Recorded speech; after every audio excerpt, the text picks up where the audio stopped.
What to me is so intriguing about story and where a lot of the power lies is that stories are a way of communicating from person to person, not from algorithm to artificial intelligence to spreadsheet, those kinds of things. They carry emotion with them and they answer questions that humans want to know, like, how should I live? And what do other people think? They're engaging and they're full of imagination as well.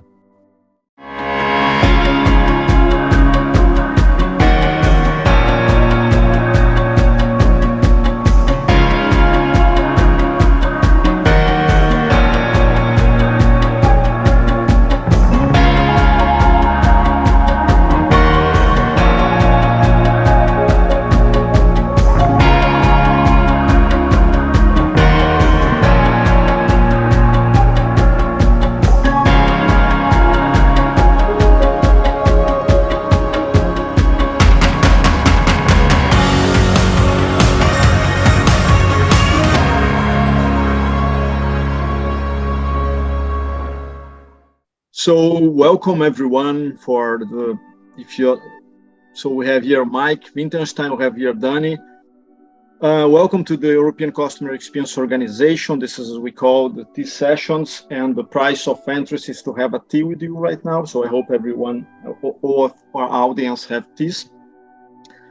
The ECXO is a no-profit organization, an open access CX professional network for customer experience that you are building here in Europe. And we invite you to come on board. This is open access, so everybody can come on board. Now let's start our session. Danny Peters, he is the CEO of Milky Map. He connects journey maps with data, and he focuses more, I think, in B2B, correct? And he's leading this company for 10 years, and he's doing a great job there. I think Mike knows him for many years as well. I think I used version 0.8, so a long time. Years ago, yes, that's correct. I am Ricardo Saltzkulko. I am the initiator and the co-founder of many other people of the ECXO. And here is Mike, our main panelist today. And I know Mike for many years. And Mike is, in my opinion, he connects so well the history with the experience design, and he makes companies create all the history. Actually, I like this ability, and I really admire Mike because he have all those abilities to go to companies to understand how the experience is advancing and connect the dots in the story and explaining that in such a bright way. So thank you so much, Mike, for coming on board. But Sure. Before we go into Mike, I have to, Danny, I think you have something to say about Q&A. Yes, I will. Thank you. And also thank you, everybody, for joining. During this session, during the presentation of Mike, we agreed up front that it's possible and allowed to ask your questions throughout the presentation. I will be the moderator, so I will read all the comments or the questions you have, and I will interrupt in a nice way Mike during his presentation, if appropriate, to ask the question right away. If not, we have time at the end to also go through those questions that are asked throughout the presentation, or you can ask your questions at the end of the presentation as well. So please use or the chat or the Q&A, so we will take those questions into account and get them in a really co-creative way in this presentation. That's what Mike likes the most, to make it interactive and to get those questions throughout your presentation. So, Sure. And we'll also make a copy of the slides available. And Ricardo, will the video be available later? Yes, it will be available in 2 or 3 weeks inside the ECXO, unless you wanted that publicly, but often we put inside the ECXO. Let me now introduce Mike, okay, officially. Sorry, but that's my pumping. What are you going to say? So I am diabetic, so my pump is saying that my sugar is a bit high. So let's just, Mike is a founder and managing partner at Storyminers. His first professional CX experience was guide the CX design for McDonald's digital drive-thru concept in '99, while eVisionary at IBM. So now you know why you have drive-thrus in McDonald's. Since then, he has helped hundreds of companies advise their CX initiatives and increase their ability to deliver value for clients, generating growth and revenue. Mike, without further ado, the show is yours. Load your things and pose. Well, thanks, Ricardo. I really appreciate that. We are going to disappear now. All right, let's make sure I get this right. All right, does that look good to you? Looks great. Yes. All right, wonderful. Well, thank you all for being here. I'm so glad that you're taking a moment out of your day to learn a little bit about how story can help you improve the customer experience. This will be a pretty easy presentation for a lot of you, and I hope that it'll have a few new things as well. The bottom line is this: if you know about customer experience, you already know how to use stories, because we've all grown up as kids. We've heard stories. We've had to share them in presentations. They've been a part of our lives forever, and we're wired to really understand how they are. What to me is so intriguing about story, and where a lot of the power lies, is that stories are a way of communicating from person to person, not from algorithm to artificial intelligence to spreadsheet, those kinds of things. They carry emotion with them, and they answer questions that humans want to know, like, how should I live and what do other people think? They're engaging and they're full of imagination as well. Experiences happen to us, and when we like them, we tell stories about it. So here's a picture of a mom who took her kid on a roller coaster, and she had this amazing time. How do you describe an experience? We all talk about measuring NPS. We kind of think that our customers, should have a really good time. But what they do with a really good experience is they share it as a story. Just think about it for a second. Don't you do that? You have a great experience at a McDonald's drive-thru. By the way, it took them 20 years to actually bring that to market. Or you've had a great customer experience service at a store.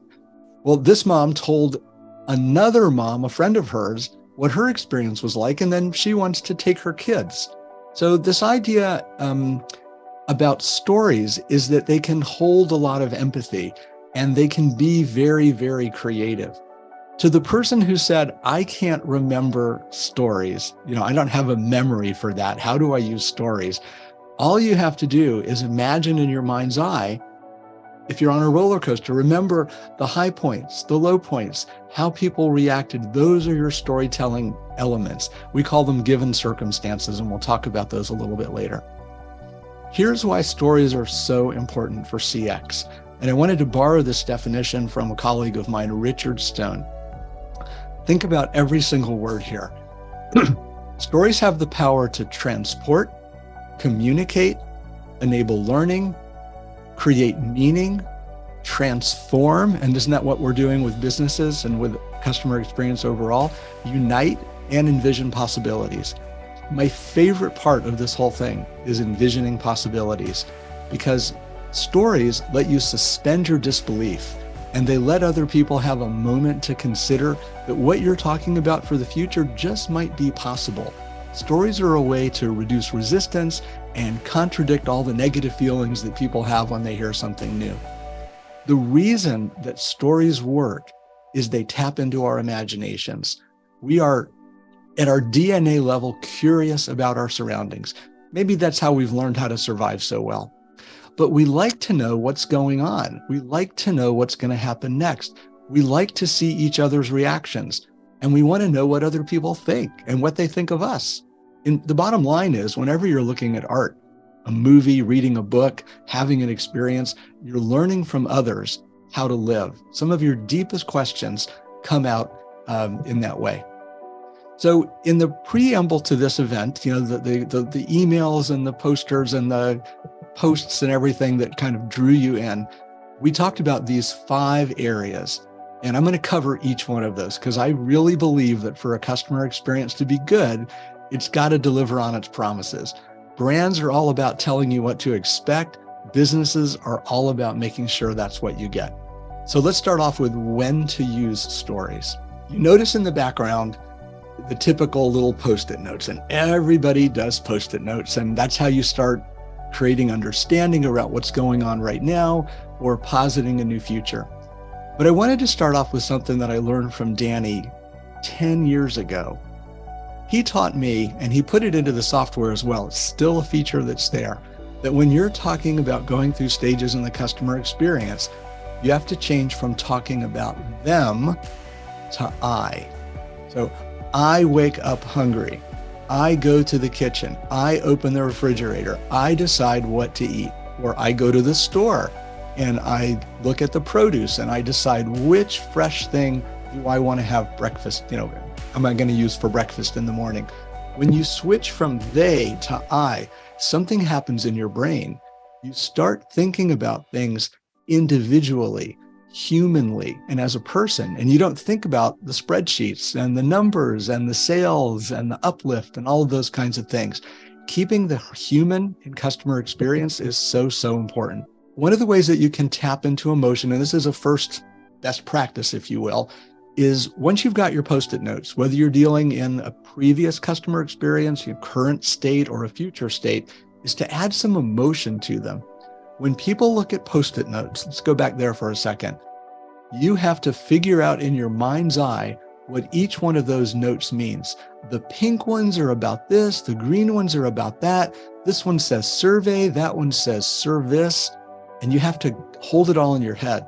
But when you reduce it to a picture, it becomes infinitely faster to comprehend.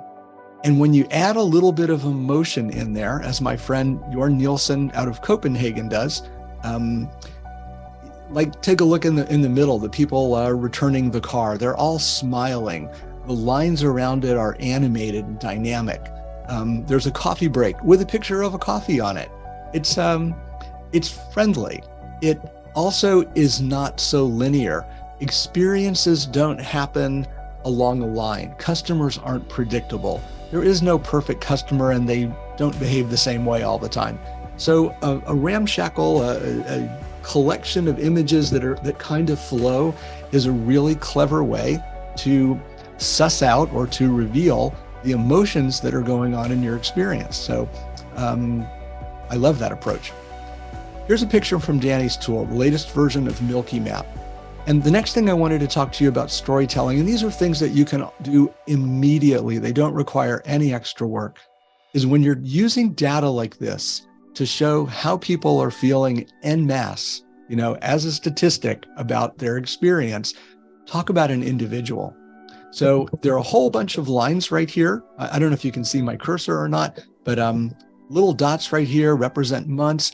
Pick out some information and tell a story about a woman and her 2 children, or about an IT consultant who's on his first day at the job in a new company, and make the data relevant to that person. Remember the idea of using they versus I? Do that. Talk about that person and what they're feeling and thinking. It makes all the difference in the world. The next thing customer experience can do for you is to help you earn buy-in. We as customer experience practitioners are straddling, the current and the future. We've got one foot in the way things work today and another foot in, boy, wouldn't it be great if we could do this in the future? Well, the limits to our growth, the limits to our company's growth, because we're the ones that know first. We get all this customer information. We are out in the field all the time. We see what can be ahead of everyone else who's rather siloed in accounting or operations or the loading dock. Our job is to help earn, many customer experience professionals' jobs are to help earn buy-in for their ideas. So you're constantly telling a story about the future. And again, using one of Danny's charts, if you mix pictures in with that, if you show, here's the data and here's the image, people can build an idea of what the experience is like in their own mind's eye. And that's essential, because if they don't build that picture in their head, which is what stories let you do, they probably won't make a decision, because most people don't understand enough about the numbers in a totally different discipline to make a good decision. But they do have really good understanding about their lives, and they think they know how people work. So just tying those two things together is absolutely essential. There's something else that you can use to build buy-in and actually to make things work. What you're looking at right here is a picture from 1957 that was done by Walt Disney, the founder of Disney World, the theme parks, the movies, the comic books, the stores, now the cruise ships, the private islands, the streaming services, the apps, and all of that. You can see that there are lines that go between all of the major big squares, which are the main businesses of Disney at the time. And this not only was a representation of how things worked, but how they were going to work. This is what I call a promise map. I learned the concept from a mentor of mine named Steve Heckel when we worked together at IBM. He wrote a book called Adaptive Enterprise. If you're interested, I'll tell you more about it. But basically, when you put down on paper what part of the company owes an outcome to another part of the company, everyone can actually see how the strategy is supposed to work. Translating lofty ideals and fancy sentences and words into commitments that are kept at an individual and a department and a business level, let everybody get on the same page, literally, about how the business is wired. Back to the person who said, how do I remember, how to tell my story? If you have a promise map like this, it's so much easier because you'll understand, and all you have to do is reveal to people what that reason for being means. Let's take this idea into current times. So this project is one that we did for Transitions Optical. They're the people that make the glasses that kind of change color, in the sunlight. And they wanted to get into retail. So the first thing that we helped them do was to create a reason for being that extended their brand into the customer experience area. Because at the time, they were only about the quality of the eyewear. Everything was focused on precision eyesight and on profitable financials. But look at the sentence in the middle, the one with the gray in the background. This is their reason for being. Feel the power of it and see if you can understand the purpose. Transitions Vision Beyond Nature, that was the name of the store, that the in-store experience exists to astound eyeglass wearers and non-wearers so much that they tell their friends. What that means, I'm sure you understand, is that the idea was to teach people how cool putting on Transitions lenses are. Up until this point, you had to pay for a 300 to 500 euro pair of glasses to find out what the effect was and to see if it was right for you.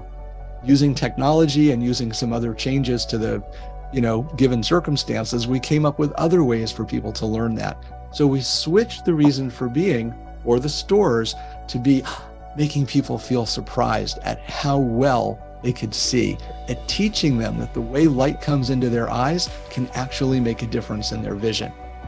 The colored phrases that go around the reason for being simply provide a little bit more context for folks.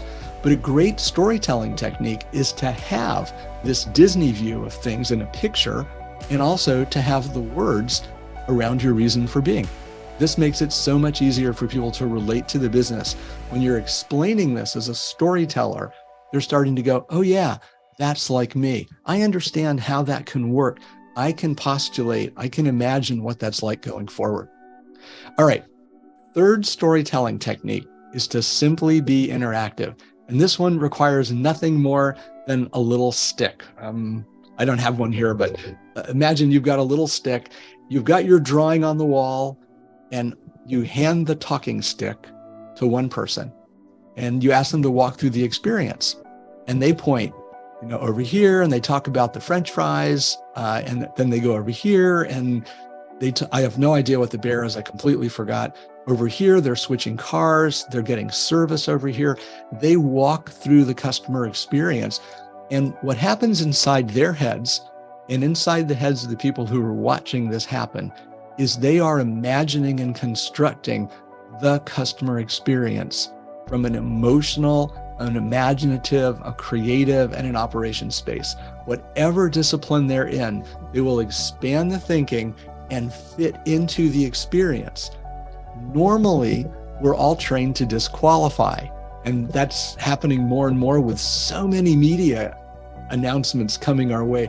We're interrupted thousands of times a day with things that we don't want to hear, so we've kind of built these barriers. When you tell your story with a talking stick, it's easy to follow and know exactly what somebody's talking about if you're in the audience. You can relate what you're hearing with what you're seeing at the end of the stick. Oh, it's about this, it's not about that. Everybody starts building this picture of what the customer experience is, and they also get to look around left and right and see how other people are reacting. That's one of the magic elements of making a movie, by the way. When you are watching a movie, and do this tonight when you go home, if you turn on your television or watch something on your phone, see how many times you're looking at the star and see how many times you're looking at other people looking at the star. You'll be surprised. And that same technique we can use when we're storytelling back and forth. Storytelling also gives people, in this particular situation, with a talking stick, it gives them the experience of being in the story. It creates for them a sense of responsibility. It turns them into a guide. This is truly a transformative technique. It's so simple. Just get a little stick and have people talk it through and then pass the stick to the next person. It makes a huge, huge difference. One of the more advanced techniques, if you're bold enough that you can try, is to do something interactive. I've believed for a long time that one of the greatest powers of storytelling and of customer experience is to put forth a vision of the future for other people to consider. I believe that customer experience can be the strategy for an entire firm. Not every firm. You have to be careful who you work with and what techniques you introduce, but it can work. So we were working with a furniture retailer. You walk in, they sell sofas and chairs and beds and dressers and all kinds of things like that. They were getting ready to go digital. They wanted to use tablets, and you can see the guy in the black shirt holding a tablet. Their vision for the store was that as soon as a customer walked in, a human would hand them a tablet and teach them how to use it and let them go on their way. They wanted to know if that idea would work. So we hired some actors from a local theater company. We worked with some of their customers and some customer experience professionals to quickly sketch out, first on paper and then in action, a version of that customer experience. We didn't put a lot of thought into it. We just put it on stage and we decided what we wanted to learn. We scripted what people were going to do. We came up with 2 or 3 different ways that some customers were going to come into the store and 2 or 3 different ways that a store sales associate was going to respond to them. And then we put it on stage. This is really a picture. You might think of it as a focus group. This was done as a methodology presentation. But the 2 people walking in, the man and the woman holding hands, were pulled from the audience, except the woman. She's an actor, but nobody knew that. So we brief them about what they're going to do. They walk in, they start playing their role. I'm the guy with the back to the camera, and I greet them. Somebody else played me, somebody else played that same position, and we went through it like 5 or 6 times in front of the audience. And what we learned was that the woman in particular did not like being forced to use that tablet. She wanted to walk around and touch things. She wanted to talk to people. She was much more verbal. She wasn't, you can tell, a millennial, or maybe she is. I don't know how old millennials are. But anyway, she did not prefer self-service. She wanted to learn. She wanted to see things in place and all of that. So by going through this experience several times, we came up with several different ways that the retailer could use the tablets, but get more successful with them by not forcing them on the customers. The outcome for the furniture store was they had a much better launch of this idea, and it took their business to a new level. All right. One more thing on interactive. This is so important. What you're looking at right here is, again, from Transitions Optical. When we were almost done with the design phase, you can see some drawings at the bottom, some paper and the like. We had everybody come over to one of their training centers. They had 500 square meters of extra space. We filled it up with cardboard boxes that were wrapped in brown paper, and we turned that into a store. Now, you have to use a lot of imagination to believe that this is a store. But here's the part that I wanted to tell you about. When you have people move through a physical space, they're going to be doing things with their body and their thinking and their mind and their vision and their voice that they can't do any other way. When you're in motion going through a prototype store, you can't be only thinking in spreadsheet. You're going to be feeling things just like a customer would feel them, almost just like a customer would feel them. and it changes your perception. It gets you to focus a lot more on the actual presentation of the experience rather than on the definition or the strategy or the fancy words that describe it. What we did is, let me see if I have another picture here. I have a little video. Let's watch this. I don't think you guys can hear the audio right now, so I'll just talk right on top of it. The magic here is each of the designers could present their work and explain the thinking that went into it. Here the guy is demonstrating an invisible interface which has a proximity sensor. So when you walk up to it, the interface changes. Here we're talking about the smart store and how all the different components and all the different stations in the store work together. We actually developed some prototype software that let us schedule the store so that it's hard for me to hear this and talk at the same time. Let me just let this play. So each one of the scenes that you're seeing right here is an interactive experience. And this is the part that is the magic that makes the whole thing work. Each customer is given a card, and that card identifies them, and then the experience in the entire store wraps around them based on, have they been there before? Is their purpose to go see the doctor? Are they there to pick up their glasses, etc.? So instead of having to treat everyone the same way, each person got a bespoke or a unique experience. All right, we've passed the halfway point. Let's take a look at what is customer experiences strategy. I hinted to you before, I think I told you pretty explicitly, that one of my favorite ways to use customer experience is as strategy for the entire business. When you think about strategy at an employee level, it's basically a series of statements about what's the best behavior going forward. How are we going to be? How are we going to show up? How are we going to work? It's not just about lofty goals. It's about how things actually are going to happen.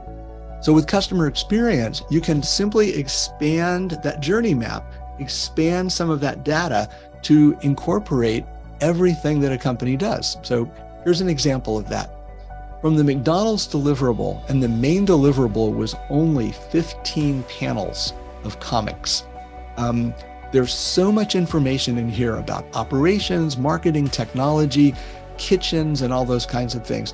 Let's take a look at the top left panel. I don't know how well if you're looking at this on a phone, this is pretty small, so I'll read it to you.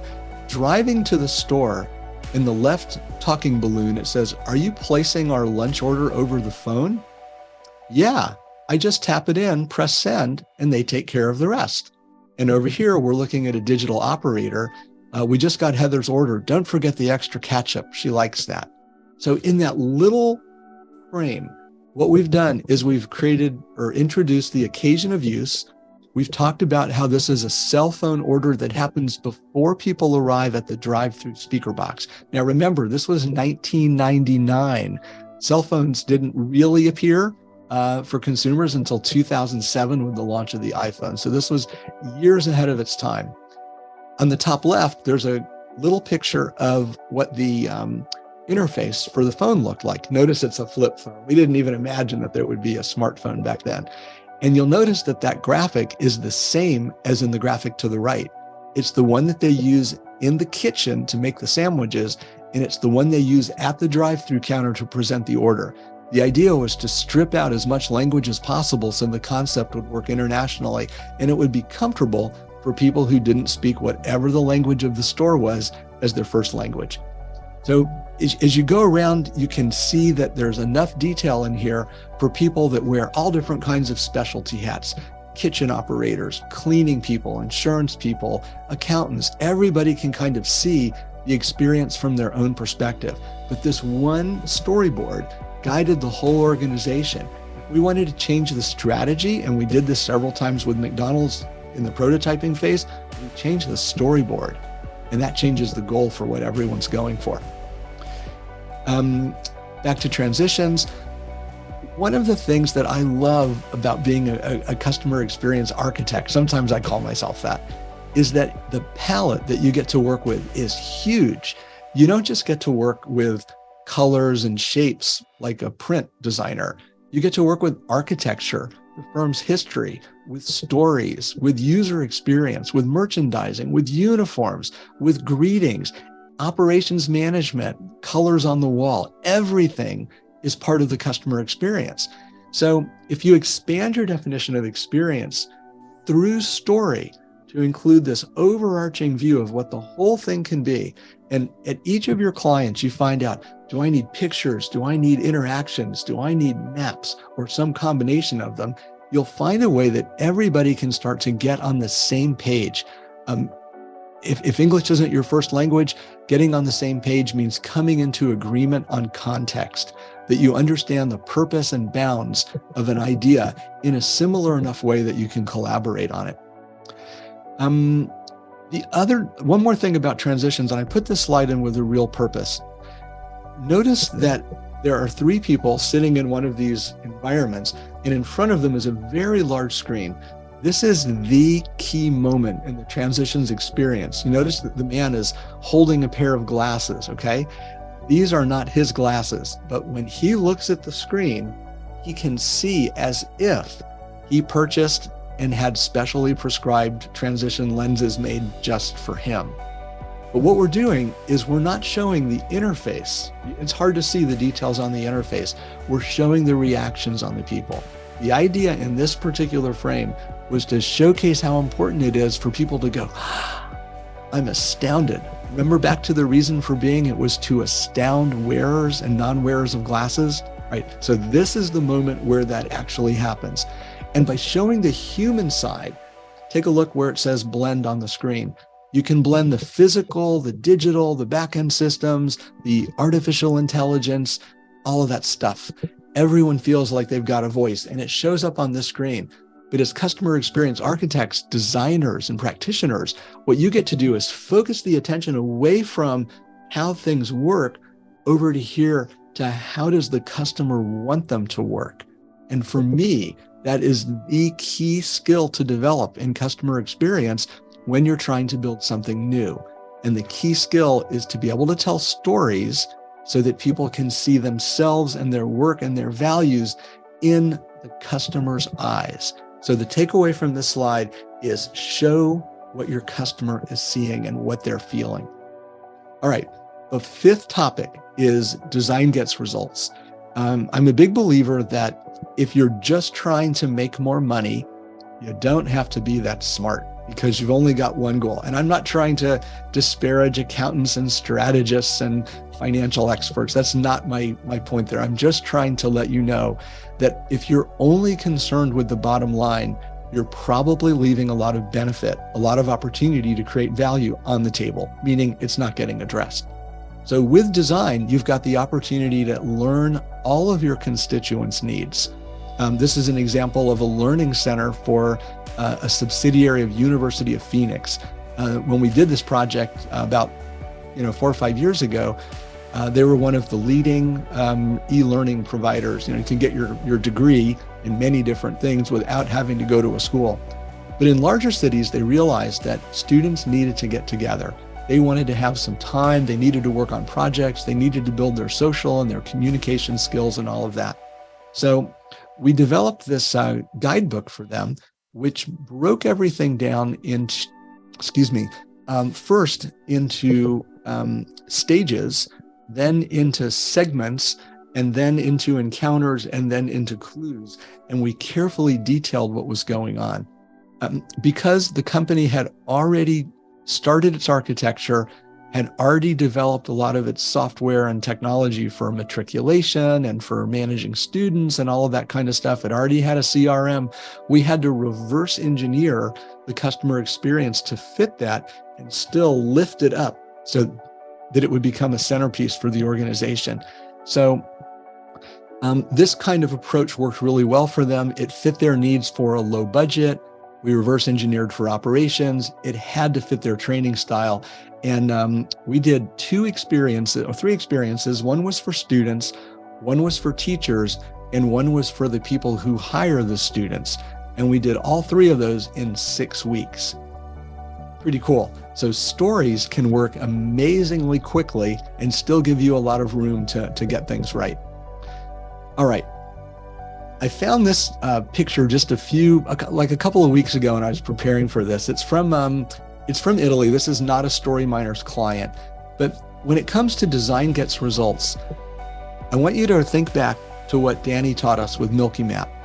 If you talk about they, you lose all the emotional value, and you also miss some opportunities. When you think about I or we or us, you see things differently. So what's happening here is a garbage truck is going through a very narrow residential street. And look how high the buildings are, and look how old they are. Once these buildings are put up, you're not going to move them. There are trees in there, there are streets in there. You can't change the size of the streets. So the way the garbage trucks used to go is they'd go down and pick up the garbage on one side, and then they'd come back and pick up the garbage on the other side. So if you think about that, from an anthropologist's perspective or a year two design student's perspective, you go, that's a lot of waste. We're driving the routes twice. We're using twice the gas, taking up twice the time, and we're making it difficult for residents to park 2 times during the day. That doesn't work. So what they did is, instead of keeping the same equipment, is they invented a garbage truck that could pick up from one side and pick up from the other side. To do that, they had to change the operator controls. So that's exactly what they did. They figured out an approach that would give everybody the maximum value. So if you live in one of those buildings, you don't have to move your car except once. You don't get as much noise. There are not as many gas fumes. And your garbage is picked up on both sides of the street, and it happens very quickly. So with a schedule, people can put their cans out, they're emptied, and they can put them back, and the street keeps looking beautiful. If you're the driver, it's very easy for you to nestle up right where you need to go and pick up this can and that can, and then over here do that. So it's easier for the driver, and it takes fewer people. So another example of how, design just gets you some really, really good results. Danny, pop on for a second. Do we have time to do one more topic? Yes, but for now, let's jump in with one question we have. I think it fits in this moment with this stories yourself that you Sure. that you told us. Does it ever happen that you are working for a client and that they are not really convinced with your concept or the vision that you have? How do you convince them, or how do you perceive that if they don't buy in the first place? Oh, that's a very loaded question. That's a dangerous question. You really can't convince people of things. If people don't want to do something, no matter how hard you try, it's going to be a hard pull. It's just, maybe it's not the right time for them. Maybe they're not ready to do it. Maybe they want to, but they have internal things that prevent them from doing that. Not all good ideas will make it into production, if you will, or make it into the real world. My belief going in, because we all have to have confidence when we work, is that it's not my job to convince them. It's their jobs to convince themselves. So what I'll try to do is tell a story, and you've seen lots of the different ways of doing that and lots of the different visuals. You try to get them to convince themselves. If that's the design point, you do things very differently. It doesn't become a shouting match. It becomes more of a collaboration. It becomes more of an exploration with lots of exciting discoveries along the way by your client. So the talking stick idea, when you're having them do the talking, the design sessions where you act everything out, even the garbage can example where, well, let's look at it from somebody else's point of view. How could the experience work for them? Hold on. You don't need to make money yet. Wait a second. Let's see if we can create value for everybody. Exhibiting those different behaviors, modeling how good collaboration works, helping people feel like they're in the experience so they can determine, is that right for them or not, is the way to do it. Like with McDonald's, we solved a lot of the issues 20 years ago that they finally rolled out in 2018. Lots of internal resistance, lots of old-fashioned ways to do it. So it didn't happen on my watch, The transition store also did not happen on my watch. They ended up packaging it with themselves as part of what made them buy at a very attractive price to one of their buyers. So, okay, perfect. And to elaborate on that, with the implementation of these stories or concepts that are used in mostly frontline or the outside side of the organization, how do you involve the employee experience? Because you said there are people involved, but how much are they involved and how much do you need them within the project? But then afterwards, how do you keep the employees integrated within these experiences on the outside? We could have a whole session just on that. Shall we schedule great it? questions. Here's the quick part of it. I think that employee experience came up as a term because it's so similar to customer experience. It just makes sense to take care of the people on the inside. When you're asking them to do the work of the customer, if you're asking them to do it in a way that's uncomfortable for them, it won't last. So it's all very, very similar. I lost my train of thought. Hang on one second. It was, okay. Remember we talked about how important it is to take all the constituents' needs into mind. What I like to practice, or let me say it this way, what I have seen succeed with greater frequency than not is to not separate the customer and the employee experience during design. Let me put that caveat on it. So it's not all the time for everyone. It can get overwhelming because they have their jobs to do. But when you're designing something new, you look at it from these multiple perspectives. And here's how we've rolled it out before. And I'm thinking of a manufacturing company that I worked with probably about 7 years ago. We had a small group of employees. There were 7 of them. And they were building out what the experience was going to be like to bring customers through the shop. They'd never brought customers into the back where they made the products before. So we created some interactive kiosks, we put up some signs, we changed the painting on the floor so everyone would be safe. We had clues embedded into the environment so that when employees were talking to people, they could just look up and they'd remember their talking points, okay? So we had those 10 people take the next 20 people who worked in the factory through the experience, and they gave feedback on how to make it better. And they shared how it made them feel. They gave feedback to the people who were delivering the experience. This idea of feedback is so underutilized, in my opinion, in customer experience because it takes forever to get feedback on how was this touch point? Are you a 1, 2, 3, 4, or 5? And blah, blah, blah. And I saw the conversation about, 1 is considered the optimum in Germany, not 10. So you get all this confusion. But direct feedback is so precious to any kind of creative. And as customer experience practitioners, we are all creatives.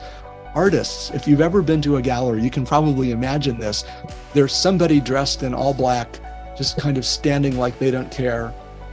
They're the artist, and they're looking to see how is everybody reacting to their art because they're starved for feedback. So if you take this idea of the first 10 people, teach the next 20, and then those break off and teach the next 50, and so on, you're building a capability of transformation inside the organization. And it's fun. And people want to, the competition gets to be, I want to be in the first group because that's where you have a lot of fun. But so you engineer an experience around making the experience different. And it sounds like 3D chess, but once you practice a few of these techniques, it's just a lot of fun and people enjoy it. It reduces resistance. You get to a better state faster. And honestly, I want to tell you one thing. Some of my ideas suck. Now, don't take that out as a clip and put it on social media. But I've heard so many cool things from clients. They have the best ideas. And if you promote those ideas, it creates a cascade of positivity inside the organization that lets them feel like they've made a contribution. And that switch is the one that you need to throw to get everyone more engaged in the experience. So that's my answer for that one. Interesting. Thank you. Sure. We have some more, quite some more questions coming let's up do it in the Q&A. So thank you everybody for participating this actively. One question is how, and we prepared this session together, and here's the question coming up. How do you see cultural differences when it comes to storytelling and CX? Is there a difference? Absolutely. You have to be sensitive to your given circumstances, to borrow that acting term. If you haven't lived in another culture, you can't be expected as a designer to understand how to design for it. You'll miss so many of the nuances. For example, I was an exchange student in Brazil in high school and college. My Portuguese is like teenage and early 20s. When I speak, now I speak pretty well. I understand things, but my Portuguese is really old. I don't understand all the latest slang and political innuendos and all those kinds of things. So you have to be on the ground. If you don't have that, you need to get it from somebody else. But what you have to demonstrate, and there's no getting around this, is empathy for, appreciation of, and care and concern for each of the different cultures that you work with.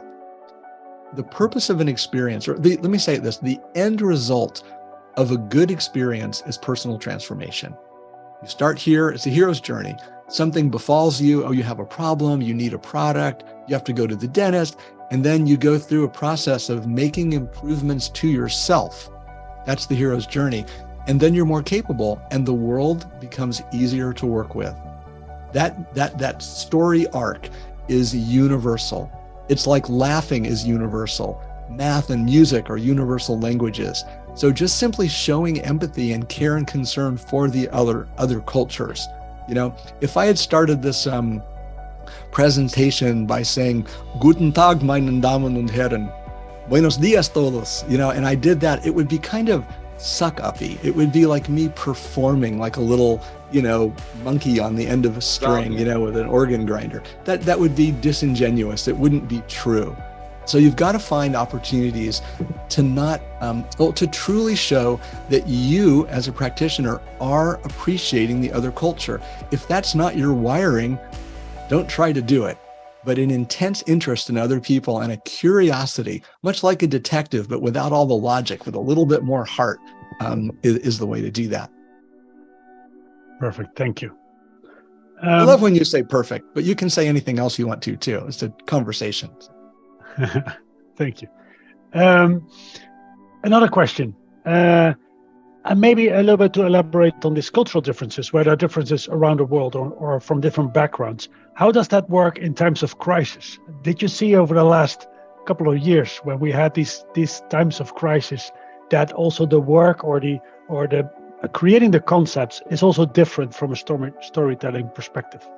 Danny, tell me that question, or ask me that question a different way. I want to make sure I understand it, because it sounds like there's a lot going on in that question. Okay, so let me phrase it. Let me read out specifically. How important is the storytelling during a time of crisis or profound change? So how important it is. Got it. And I would like to add that, how is it different or not? Okay. I'd like to suggest that storytelling is not that important during times of crisis. Action is more important. It's what you do, not what you say about what you're going to do. And remember that reason for being for transitions and the chart that Disney had?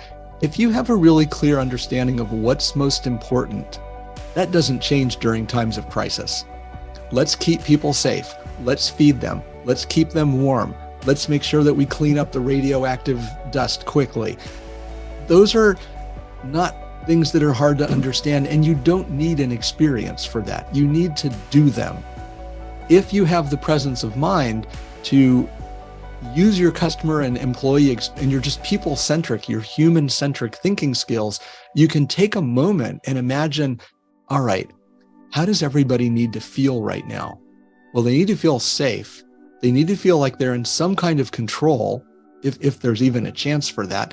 And they probably are feeling this unification and they want to work together.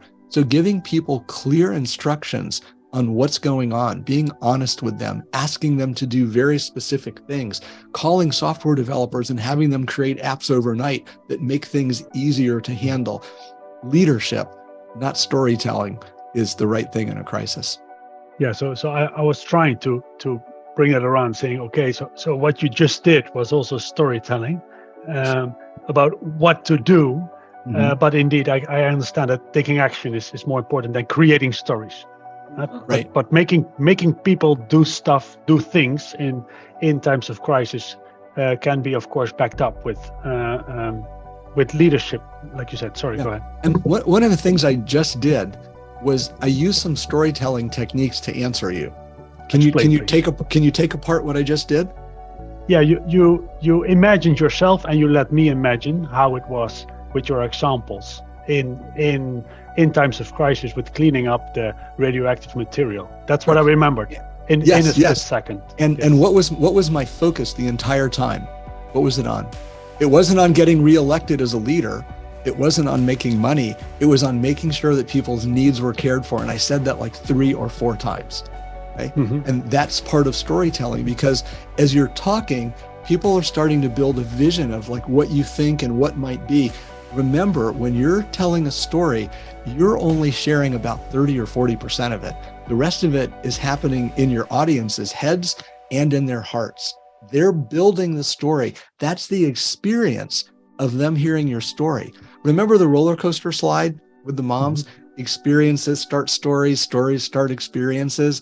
It's exactly the same thing, because when you are performing, when you're answering, when you're talking, when your customer experience is being used in retail, you are giving an experience, but others are sharing that as a story. So if you put in enough clues, like you got the radioactive dust, okay? When you put those clues in, other people will tell that. And that's what gets people to kind of move together. That's why stories and customer experience go so well together. It's like a hand in a glove. What's the next question? Well, I'm looking at the time. We have a couple of more minutes, and I know you have a couple of more slides. So maybe you want to round up your story. I'll just share these so people know what they are, but I won't really talk to them. This first idea is that within 5 years, everybody on this call is going to have something to do with the metaverse. And the customer experience that you put forth, whether people have legs or don't, or they can buy something in the metaverse or not, or whether there's a digitized version of your product or service in the metaverse, that's going to be coming up and you're going to be dealing with it. Stories can make a big difference in helping you understand this very, very new space. This picture on the one that follows came from the Meta Connect release of the Quest Pro, the new headset device a couple of weeks ago from Meta. So the images are current, but look at the green area. This is what's different about storytelling in the metaverse. Now, I'm working on a metaverse project right now called Full Circle. It's my first one, and I'm still just getting started and learning about all of this stuff, just like you guys are. But what I've learned so far is that storytelling in the metaverse is nonlinear. It's not like A to B to C, because the user gets to go wherever they want to. The storytelling needs to be adaptive, because these environments that you're in are smart. So you have to consider, like, what happens if they do this, if they do that, just like in gaming types of applications. The given circumstances are set by you, the world maker, and by the client or the user based on what they bring or what their interests are. But here's the big difference. Instead of you driving the story, the user does, because nothing happens without the user. There is no story unless the user participates. There is no experience unless the user participates. So you're in a much lower position of power in the metaverse, but you're in a much more influential position at the same time.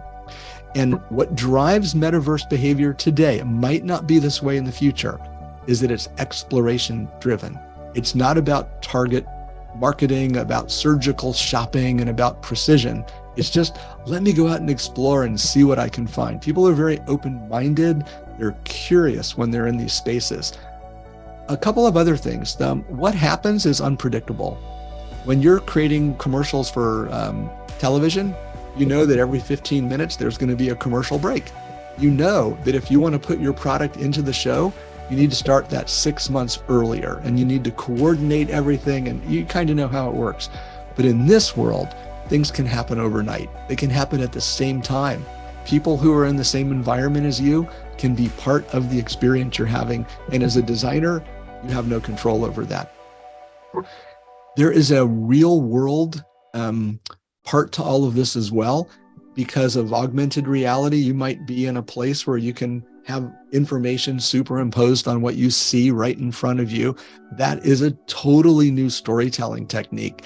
It gives you, or opportunity, it gives you the opportunity to provide prompts, wayfinding, feedback, get people curious, get them to consider new and different things.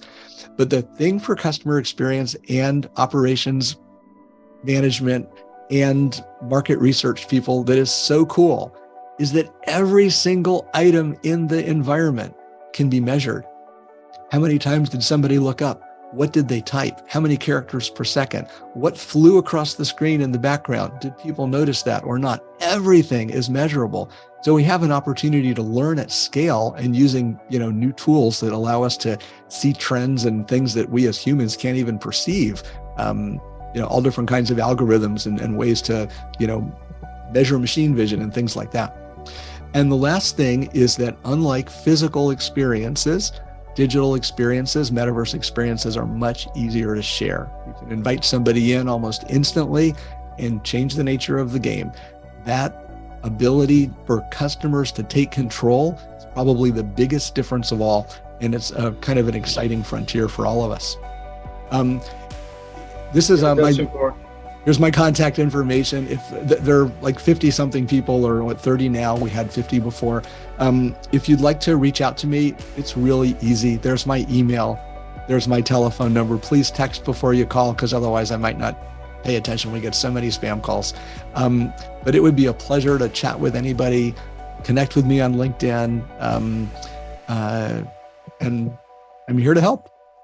Ricardo and Danny, thank you so much for having me. This was really exciting, and I appreciate the audience participation as well. The cultural questions are just so spot on.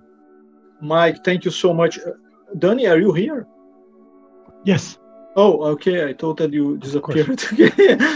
No, of course not. So of course it's not. your part. Yeah, thank you, Mike, and thank you for sharing your experiences. And we already have in the Q&A also a lot of really good feedback. So compliments from the crowd. Thank you so much, everyone. For also proving your own concept, how you did this presentation. So I think that's the biggest compliment you can get from a storyteller. How you did that this means a lot. presentation. Thank you all. I appreciate your time, your intrigue, and I really do hope that this connection between story and experience, which is something that you already knew. Remember the first slide said, if you know stories, if you know experiences, you already know stories.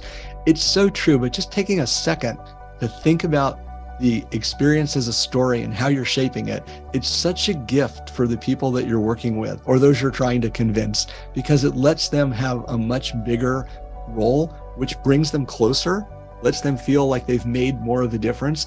And that's that magic moment when things kind of move from I'm fighting my idea against yours to what's the best thing that we can do for our customers. And that's the magic transformation. So thanks for bringing that up. It was great. Thanks so much for the time, Danny, except the time that you disappeared. Was perfect. No, I was there. I was just giving the podium to Mike, of course. I don't want to be in the picture when Mike was finishing up and summarizing. Perfect. So that was really cool. I think the people like it. That's the importance. I have some other questions here, but we don't have time. Should we do a little bonus round and give people a little extra? Yeah, we can do. If you, Danny, you can. Yeah, right. I can. Okay. How long does it typically take you to design a customer experience? How much do you require from the client? The answer to that, you saw that we did a student experience. For the first time, students would come together in person in 6 weeks. And that tool was used for several years, translated into Spanish for Monterey, translated into British English for use in Birmingham in the UK. So it doesn't have to take a long time. If you talk to a number of artists, you'll find out that some of them struggle to figure out what's the big idea. They can spend months on it, like writers often have blank pages, and then the whole book comes out. Another thing can happen as well is that you can walk in and you can come up with the idea in 15 minutes. What I practice is immersing myself in the customer's environment. I will drive in their delivery trucks, get a job in the warehouse for a day. I did that for Best Buy. I had to wait on customers. I didn't know what I was doing. climbed up on ladders, did inventory. I just got the vibe of the whole thing. And from that, you get this accelerated sense of, what is it like for customers? Now, what I had to learn how to do over the years, because I was very haughty. I thought I was really hot, and really good. But I had to temper that because your first ideas aren't always your best. And if you're playing a consultant's role or even an internal practitioner's role, it's important to let everybody else have a voice in what the experience is. If you don't recognize their creativity, their innovation, their intuition, their history, their conservatism sometimes, it's hard for the idea to thrive. Instead of a me idea, it needs to be a we idea. So the human and personal growth that you go through as a designer, whether you're doing advertising or customer experience or art or designing museum galleries, whatever you're doing, being humble and being curious, in my opinion, are really keys to your personal development that let you go. So the answer to your question, Andrea, is, minutes to years, but you can do a lot of really good ideation in weeks. It does not need to take months and quarters. That's when the ideas first appear. It might take months and quarters to get everybody on board, but that is a different kind of very valuable work to do. Okay, next one. From Michael Lowenstein. And Michael and I just chatted a little while ago. So hi, Michael. It's a long one. How do you integrate CX and EX at an enterprise level? I don't think there's a process for that. I don't think that there is a best practice for that. But what there is a consistent application of experience design principles and some measurement stuff throughout the organization. So if you're doing quarterly meetings to decide, what's going to make it into the next store design, use some customer experience techniques like that live action human prototyping. If you're trying to decide how to expand into a very large Chinese market that you've never been in before, yeah, you've got a lot of numbers, but you need to complement that with some on-the-street cultural understanding. So using customer experience techniques or doing transformations, project management, design, ideation, measurement on other than CX issues is probably a way to get people familiar with handling information in a new way. When the organization's ability to see customers grows, its ability to serve them grows too. Cultural differences, we talked about that one. Yeah. Carolina, how are you? Good to see you. I can't see you, but thanks for sending a question. How important is story during the time of crisis or we did that change? one. We did that. Yeah. Thanks, Andrea. Feedback. Okay, journey maps and empathy maps. A journey map Danny, you should answer this one. I knew that one was going. Okay. Yeah. A journey map is a visualization of all the experiences that a customer has in the different channels with different reasons why they are there and what they experience, with emotions and with their needs. An empathy map is from an outside-in perspective. So from an persona or a user perspective, written out what they think, what they do, what they say, and what they feel, and that from that perspective, from an empathy map, you can really go into the persona or into the user, understand what they do, what they feel, what they say, and what they need. And from there, you can go into the journey map and say, okay, if this is what we know about our persona, like you said with the garbage truck, if you understand the inhabitants, the people who live in that street, if you know that they have a car and that they need to park in a certain way, if you understand that and what they say about it and when they are there and what they feel, then you can go into the journey map and make the right decisions to improve that. So I think you use an empathy map to improve your journey map. Cool. So if I can summarize, a journey map is where and when people are, and an empathy map is how they're feeling about that at each of those moments. I want to bring up something about the metaverse that just popped into my head. When you've got an environment that, let me just pull up my screen real quick. So when you've got an environment like this, or like this, now this one's very technically oriented, you can actually ask people, how are you feeling right now? Or you can measure their observed behavior over a series of similar moments and see how the trend is going and get that information in real time. That kind of data could help you shape the experience for them in a way that's more pleasant for them, or more challenging, or more helpful, depending on what you're trying to do. If they're diagnosing a disease in a battlefield, you want to get them to the right information as quickly as possible.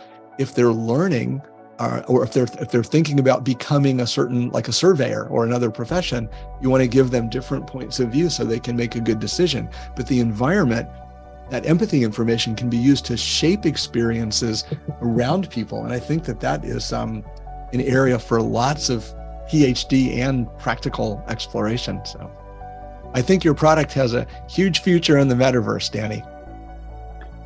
Yeah, from the modeling of the journeys, going to the actual journey activities of personas, of customers. And then indeed, with the data behind it, like you said, there's so much to measure in that environment that you can bring that back to your journey and then make your decisions based on the analytics of the measurement you do. So yeah. We're getting messages that it's time to wrap up. So what a provocative and fun, just an enjoyable conversation. Thanks for the way you handled everything. Danny, Ricardo, it's just been a lot of fun, and I hope that everybody enjoys it. Thank you so much, Michael. Thanks a lot. But the truth is, the people don't. 1 hour video is the time that people watch. After that, the people, that's the problem today. So we should just cut it into parts and offer 5 videos. So have a nice 1 hour. afternoon. Thank you so much for coming. All right, I'll sign off. Take care, guys. Thank you. Have a nice afternoon. Okay, thank you. Bye-bye. Bye-bye.